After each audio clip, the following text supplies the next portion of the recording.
Hola, soy la doctora Doris Apaza Muñoz, médico ocupacional, y el día de hoy vamos a hablar sobre los lineamientos de vigilancia, prevención y control de la salud de trabajadores con riesgo de exposición a SARS-CoV-2.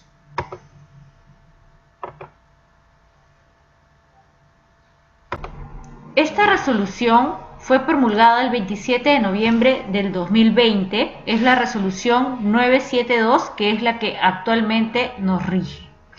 Mantiene un esquema bastante similar al 448, ¿no? Tiene 7 lineamientos, tiene consideraciones para regreso al trabajo, consideraciones para la reincorporación al trabajo y consideraciones para la revisión y reforzamiento de capacidades a trabajadores en procedimientos de trabajo con riesgo crítico según puesto de trabajo, ¿no? Además, otras disposiciones complementarias.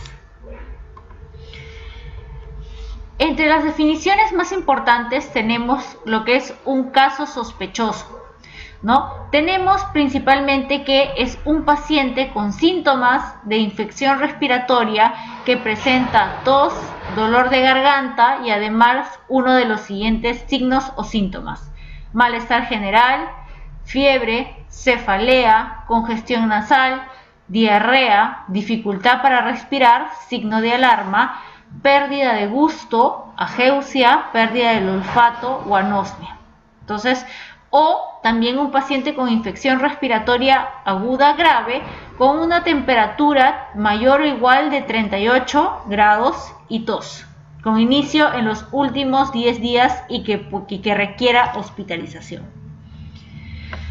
Nosotros principalmente acá en obra tenemos lo que es los riesgos bajos de exposición y los riesgos medios de exposición. No debemos olvidar que en estos casos debemos mantener el 1.5 metro de distancia y también los EPPs que vamos a mencionar más adelante.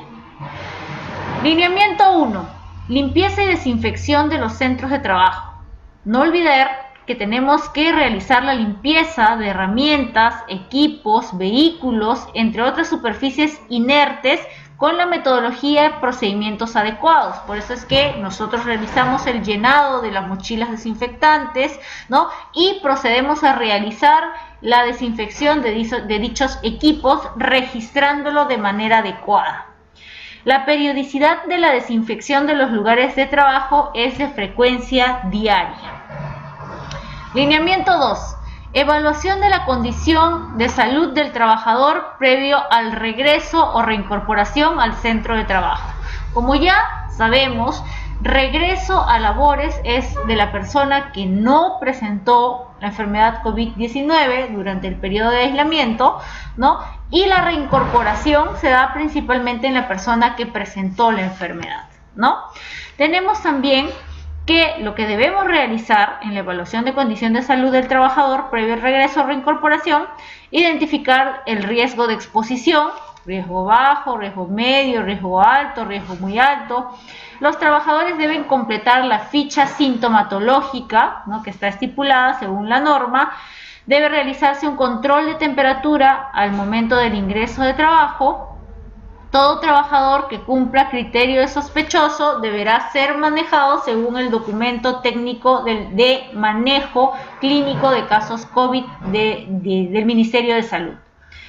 Tenemos también que las pruebas rápidas ya no son obligatorias, ¿no? Y lo diferimos para lo que es trabajadores sospechosos. No solamente estamos hablando de pruebas rápidas, podemos hablar de otros tipos de pruebas moleculares, antigénicas, entre otros, ¿no?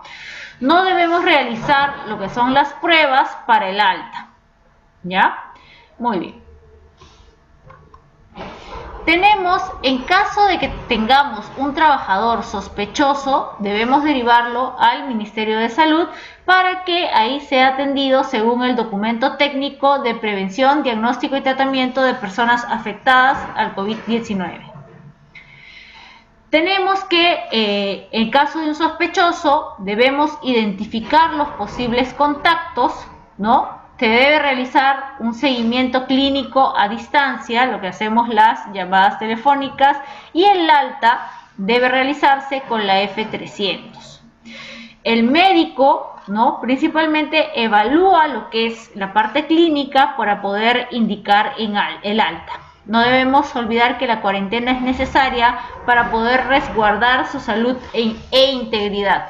¿Por qué, doctor, es necesaria la cuarentena? Principalmente por la carga viral. A mayor carga viral hay más riesgo de un COVID moderado, un COVID severo. Lineamiento 3. Lavado y desinfección de manos obligatoria. No debemos olvidar que debemos contar con puntos de lavado de manos o dispensador de alcohol, el cual debe estar ubicado al ingreso del centro de trabajo. Lineamiento 4. Sensibilización para la prevención del contagio en el centro de trabajo. Miren acá mi flechita chiquitita. ¿Qué dice ahí? Que se debe incluir el distanciamiento físico 1.5 metros y el uso de mascarilla e higiene de manos. Uso de mascarillas es obligatorio durante la jornada laboral. Debemos sensibilizar en la importancia de reportar tempranamente la sintomatología antes mencionada. Facilitar los medios para responder las inquietudes de los trabajadores, ¿no? Por ejemplo, tenemos WhatsApp, correo, ¿no? También pueden acudir a realizar las consultas, ¿no? Tenemos también establecer y estandarizar lo que son las medidas preventivas para reducir el riesgo de transmisión del SARS-CoV-2. Debemos prevenir e informar sobre las diferentes formas de estigmatización. ¿Qué es eso, doctora? La discriminación por la enfermedad. Mira, él ha tenido COVID, ¿no? No se puede realizar la estigmatización y o discriminación. Lineamiento 5. Medidas preventivas de aplicación colectiva. Uso de mascarillas de manera adecuada, tapando la nariz y boca de carácter obligatorio. Miren acá mi flechita, ¿no? Tenemos también, antes o durante el retorno, asegurar la capacitación de los trabajadores en medidas preventivas del COVID-19, ¿no? Algo que hacemos siempre, constantemente. Mantener ambientes adecuadamente ventilados. Recordemos que un ambiente cerrado actúa como un espacio confinado en el cual tenemos una alta carga viral. El distanciamiento 1.5 metros entre trabajadores, ¿no? Y también las capacitaciones de preferencia virtuales o con el distanciamiento adecuado y uso de las mascarillas. Promoveremos también el uso de medios digitales, ¿no? Y también mecanismos para prevenir el contagio durante el desarrollo de actividades. Puntos estratégicos para el punto de acopio de elementos de protección personal usado, como ya sabemos, los tachos para eliminación segura, ¿no?, del riesgo biológico. Tenemos que en los comedores debe haber un distanciamiento de 2 metros. Doctora, ¿por qué 2 metros? Porque ahí estamos sin mascarilla. Entonces, ahí sí, en los comedores, el distanciamiento mínimo de 2 metros. El empleo de barreras físicas, ¿no?, pantallas, mamparas, en los puestos donde haya atención al cliente. Evitamos el uso de cabinas rociadoras, ya están prohibidos, ¿ya? Lineamiento 6. Medidas de protección personal. Debemos cumplir los mínimos estándares que nos indica la norma. Yo no puedo hacer menos de lo que me indica la norma. Puedo hacer más, pero no puedo hacer menos. Entonces, podemos utilizar mascarillas quirúrgicas desechables, usar, botar, o la combinación de mascarillas comunitarias, las de tela, ¿no?, según norma técnica, y las caretas o protectores faciales, ¿no? Entonces, eso es algo que tenemos que utilizar. Y el empleador debe asegurarse de entregar al menos 3 unidades para poder cambiarlas diariamente y realizar el lavado adecuado. Lineamiento 7. Vigilancia de la salud del trabajador en el contexto de la COVID-19. Tenemos que el control de temperatura, ¿no?, oximetría también realizamos, es diario al ingreso a trabajo, pero a la salida no está estipulado. Eso es algo importante, ¿no? El seguimiento a cada trabajador con temperatura mayor de 37,5. Si yo tengo un trabajador con temperatura de 37,5 y síntomas respiratorios, entonces lo regreso a su casa. La exposición de otros factores de riesgo también no podemos descuidar, ¿no? La parte ergonómica, los riesgos psicosociales, ¿no? La carga mental, laboral. Debemos considerar medidas de salud mental también para un plan adecuado. Para ello tenemos principalmente nuestro plan desarrollado, ¿no? Tenemos que los casos sospechosos, los casos confirmados deben ser notificados mediante el SIF-COVID, ¿no? Y al Centro Nacional de Epidemiología. Tenemos que el aislamiento del caso sospechoso o caso confirmado debe ser por mínimo un tiempo de 14 días, el cual puede extenderse excepcionalmente según el criterio médico. Y el alta mediante la ficha F300 del SIS-COVID. Consideraciones para el regreso al trabajo. Quienes estuvieron de cuarentena y no tuvieron la enfermedad, no tuvieron sintomatología, es regreso a trabajo. Reincorporación, trabajadores que cuentan con un alta epidemiológica de la COVID-19, ¿no? Quienes ya tuvieron la enfermedad. Después, el alta se brinda después de los 14 días, ¿no? De una prueba confirmatoria y posteriormente al término de los síntomas también, ¿no? Eso es algo importante. Tenemos también que en pacientes moderados o graves hospitalizados, también principalmente el médico tratante es el que va a indicar lo que es el alta y se debe realizar una reinducción, ¿no? Tenemos también que respetar los procesos de cuarentena, los contactos y los seguimientos que hemos mencionado por vía remota. Consideraciones para el regreso o reincorporación al trabajo de trabajadores con factores de riesgo a COVID-19. Como sabemos, los grupos de riesgo ya están definidos: pacientes con diabetes, hipertensión arterial refractaria, tenemos enfermedades cardiovasculares graves, enfermedades pulmonares crónicas, cáncer, estados de inmunosupresión, edad mayor de 65 años, ¿no? Entonces, ¿qué hacemos con estas personas, los grupos de riesgo? Principalmente, en el caso del grupo de riesgo, la idea es el trabajo remoto, ¿no? En gestantes también las incluimos ahí.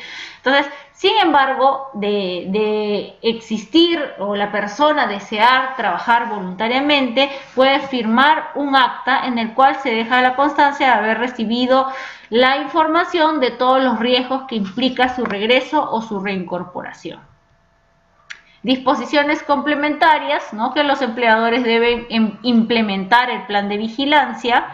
Las evaluaciones médico-ocupacionales, de acuerdo a cada caso, deben ser realizadas cumpliendo las medidas estrictas de control de infecciones y los lineamientos establecidos en el presente documento técnico.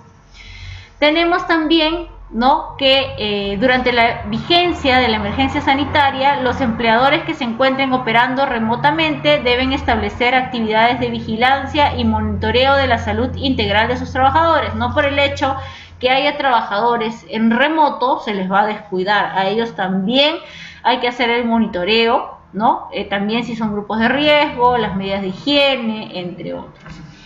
Tipos de centro, ¿no? Según el tipo de centro, el profesional que corresponde, ¿no? Tenemos, por ejemplo, tipo de centro 5, de 101 a 500 trabajadores, requiere médico y enfermera con las competencias adecuadas. Acá tenemos la ficha sintomatológica de la COVID-19 para el regreso al trabajo, ¿no? La declaración jurada, ¿no? Esta declaración jurada la llenan todos los trabajadores para regreso a trabajo, ¿no? Aquí menciona, ¿no?